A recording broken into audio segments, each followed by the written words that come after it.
नमस्कार, मैं हूं आलोक शुक्ला और आप देख रहे हैं वर्ल्ड न्यूज सर्विस। आगे बढ़ने से पहले आपकी हेल्थ के लिए एक अच्छी खबर। Now the world is under one roof, just one button away. World Retail Market, an e-commerce platform for all your needs.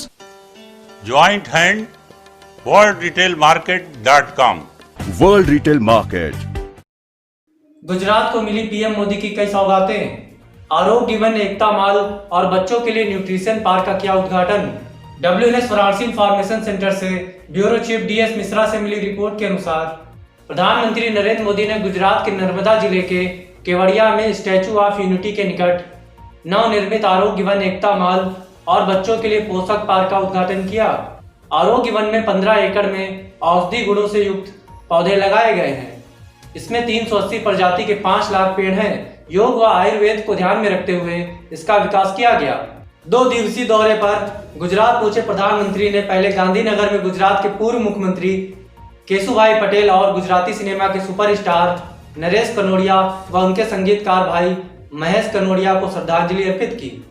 यहां से प्रधानमंत्री केवड़िया पहुंचे और आरोग्य वन का लोकार्पण किया। उन्होंने राज्यपाल आचार्य देवव्रत और मुख्यमंत्री विजय रूपाणी के साथ इसका अवलोकन भी किया। चुनाव आयोग ने कमलनाथ से छीना स्टार प्रचारक का दर्जा।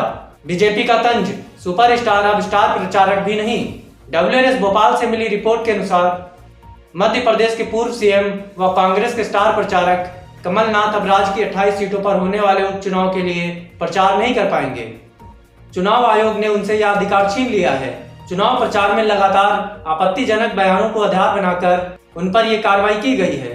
नोटिस में गुना जिला के ग्राम भमोरी में दिए गए बयान को बेहद आपत्तिजनक बताया है। बता दें कि पूर्व CM पिछले कुछ समय से अमर्यादित बयानों को लेकर चर्चाओं में बने हुए थे।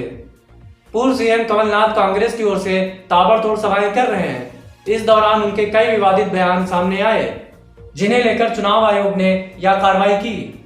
कुलगाम में 3 भाजपा नेताओं की हत्या से दुखी हुए नड्डा, कहा उनका बलिदान नहीं जाने देंगे व्यर्थ। WNS दिल्ली से मिली रिपोर्ट के अनुसार भाजपा अध्यक्ष JP नड्डा ने जम्मू कश्मीर के कुलगाम जिले में आतंकवादियों द्वारा पार्टी के 3 कार्यकर्ताओं की हत्या किए जाने को देश के लिए बड़ा नुकसान बताया। उन्होंने शुक्रवार को कहा कि कार्यकर्ताओं का बलिदान व्यर्थ नहीं जाएगा।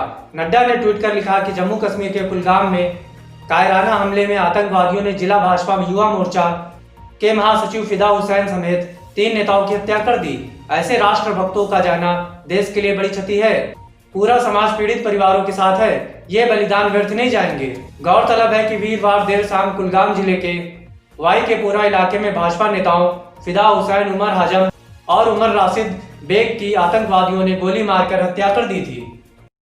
मिलावट मिलावट आज के जमाने में चारों तरफ मिलावट, यहाँ तक कि खाने की हर एक चीज में मिलावट। सही स्वाद तो हम भूल ही चुके हैं। बात सिर्फ स्वाद की नहीं, स्वास्थ्य और शुद्धता की है। तब तो ऑप्शन सिर्फ एक ही है, प्योर एग्रो, क्योंकि गुणवत्ता ही उत्पादन की पहचान है। 100% सर्टिफाइड ऑर्गेनिक खाद्य पदार्थ एवं मसाले।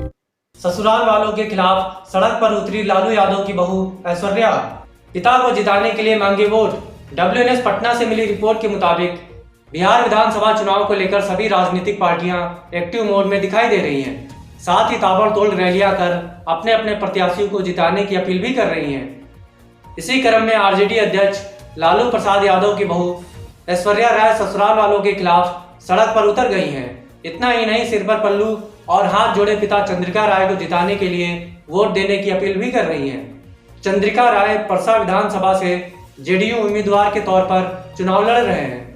इसी के चलते ऐश्वर्या ने शुक्रवार को रोड शो कर अपने ऊपर हुए अन्याय को लेकर लोगों से वोट देने की अपील की। वहीं इससे पहले 21 अक्टूबर को ऐश्वर्या ने अपने पिता चंद्रिका राय के चुनाव प्रचार के लिए नीतीश कुमार के साथ मंच साझा किया था। भूमि कानून को लेकर फिर बरसे उमर अब्दुल्ला, बोले हमें अपनी जमीन की रक्षा करने का अधिकार क्यों नहीं। WNS दिल्ली से मिली रिपोर्ट के मुताबिक नेशनल कॉन्फ्रेंस के नेता उमर अब्दुल्ला ने कहा कि देश में खासकर पूर्वोत्तर के कुछ राज्यों में जमीन के मालिकाना हक से संबंधित विशेष कानून है, जहां दूसरे राज्यों को लोग जमीन नहीं खरीद सकते। उन्होंने सवाल किया कि जम्मू कश्मीर में इस तरह का कानून क्यों नहीं हो सकता। पूर्व मुख्यमंत्री ने कहा कि हिमाचल प्रदेश, सिक्किम, मेघालय, नागालैंड जैसे कई राज्यों और केंद्र शासित क्षेत्रों में भारतीय आज भी जमीन नहीं खरीद सकते। नेशनल कॉन्फ्रेंस के मुख्यालय में एक कार्यक्रम को संबोधित करते हुए अब्दुल्ला ने सवाल किया कि जब हम कानूनों की बात करते हैं तो हम राष्ट्र विरोधी हो जाते हैं, जब दूसरे राज्यों से ऐसी आवाज उठती है तो मीडिया में क्यों चर्चा नहीं होती। अब्दुल्ला ने आरोप लगाया है कि भाजपा नेतृत्व वाली केंद्र सरकार जम्मू कश्मीर में मुख्य धारा के दलों को हाशिए पर ढकेलने का प्रयास कर रही है। इसी के साथ आज की खबरों में बस यहीं तक। देश और दुनिया की तमाम खबरों से जुड़े रहने के लिए सब्सक्राइब करें हमारा चैनल वर्ल्ड न्यूज सर्विस। नमस्कार।